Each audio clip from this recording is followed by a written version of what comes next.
Hello students, welcome back to our channel மாணக்கர் ஆசிரியர். இன்னைக்கு இந்த வீடியோல முள்ளாண்டு தேர்வு 2025 8ஆம் வகுப்பு கணிதம்கான ஒரு model Tamil medium question paper தான் பார்க்க போறோம். சோ டோட்டல் மார்க் வந்து பார்த்தா 100. கண்டிப்பா நீங்க எந்த டிஸ்ட்ரிக்டா இருந்தாலும் சரி இந்த क्वेश्चन பேப்பரோட சம்ஸ் எல்லாம் வெல் பிராக்டீஸ் பண்ணிட்டு போங்க. முள்ளாண்டு தேர்வு 2025 8ஆம் வகுப்பு கணிதம் டைமிங் வந்து பார்த்தா 2.5 மணி நேரம். 1 மார்க் வந்து 14 1 மார்க் இருக்கு. சோ புக் பேக் 1 மார்க் நல்லா தரவா வந்து படிச்சுக்கோங்க. பிளஸ் இந்த क्वेश्चन பேப்பர்ல இருக்கக்கூடிய 2 மார்க் சம் 5 மார்க் சம் எல்லாத்தையும் நல்லா வெல் பிராக்டீஸ் பண்ணிட்டு போங்க. கம்பல்சரி பொறுத்த வரைக்கும் 28 வந்து கம்பல்சரி. மதிப்பு காண்க.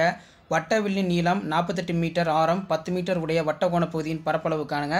கனசதுரத்துடைய முகங்கள் 6 உச்சிகள் 8 விளிம்புகள் 12 எனில் ஆயிலரின் சூத்திரத்தை சரிபார்க்க. விரிவாக்குக. 5x + 2y - 3. தீர்க்க பொறுத்த வரைக்கும் 2x + 5 = 9.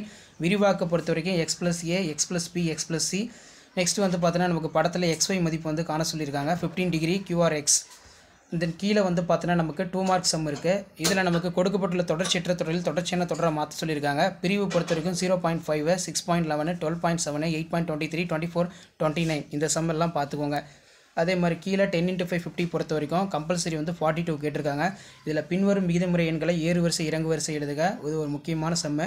அதே மாதிரி மையக்கோணம் 45 டிகிரி, ஆரம் 16 சென்டிமீட்டர் உடைய வட்டக்கோண பகுதியின் சுற்றளவு பரப்பளவு வில்லி நீளம் காண்க.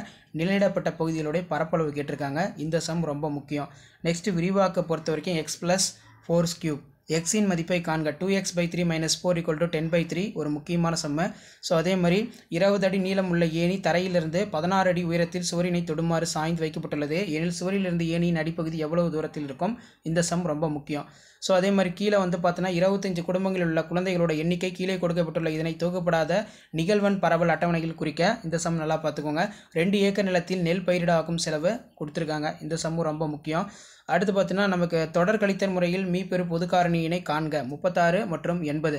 குட் மார்னிங் என்ற வார்த்தையில் எழுத்துக்கள் வரிசை மாற்றி இடம்பெற்றுள்ளதை இது நல்லா பார்த்து வச்சுக்கோங்க. நெக்ஸ்ட் வந்து கீழே கிராப் ஜாமெட்ரி எல்லாமே இருக்குது. இந்த சம்மு ஒரு டைம் நல்லா வெல் ப்ராக்டிஸ் பண்ணிக்கோங்க. ஸோ கண்டிப்பாக வீடியோ யூஸ் பண்ணுற வீடியோக்கு ஒரு லைக் கொடுங்க. முடிஞ்ச வரைக்கும் வீடியோ ஃப்ரெண்ட்ஸுக்கு ஃபார்வர்ட் பண்ணுங்கள். மாணக்கர் ஆசிரியர் சப்ஸ்கிரைப் பண்ணிட்டு பாருங்கள். தேங்க்யூ.